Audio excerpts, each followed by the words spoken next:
There is something call FGC. FGC মানে কি? Founder generated content. এটার ব্যাপারে হয়তো অনেকে জানতেন না।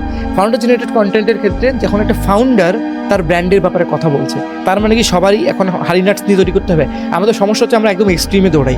আমি ফাউন্ডার জেনারেটেড মানেই বললাম আসসালামু আলাইকুম, এই বালিশটা এই করে ফেলবো। This is not founder generated video.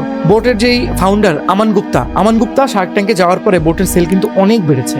Boat একটা D2C ব্র্যান্ডের মতো করেই ইন্ডিয়াতে আসছে এবং তারা হেডফোনের মার্কেটটা ইন্ডিয়ার একটা বড় জেনজিসদের, যাদের অনেক ডিফারেন্ট প্রোডাক্ট পছন্দ, ভ্যারাইটি পছন্দ, যাদের ভালো প্রোডাক্ট পছন্দ, তাদের কাছে মোটামুটি অ্যাফোর্ডেবল লাক্সারি একটা ব্র্যান্ডে সে পরিণত হয়েছে। এবং বোর্ডের কারেন্ট ভ্যালুয়েশন যদি আমি দেখি, এক সেকেন্ড, 10,000 কোটি, তাহলে বুঝতেছেন?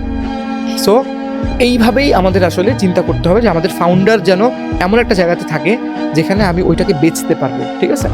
ইভেন আপনি দেখেন অনুপম মিত্তাল যে আছেন Shaadi.com-এ, সেও কিন্তু ওখান থেকে মানে নিজেও ফেমাস হয়েছে, তার ব্র্যান্ডের ব্যাপারে জানতে পেরেছে।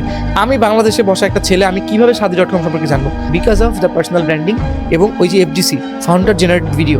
আপনি একটা ফাউন্ডার হিসেবে আপনার একজন ইন্টারভিউ করতে চায়, এইটাও একটা ফাউন্ডার জেনারেটেড ভিডিও। আপনাকে একজন একটা পডকাস্টে ডাকতে চায়, যেখানে আপনি আপনার ব্র্যান্ড করতে আপনি কি চিন্তা ভাবনা করে ব্র্যান্ডটা করছেন, এটাও ইম্পর্টেন্ট।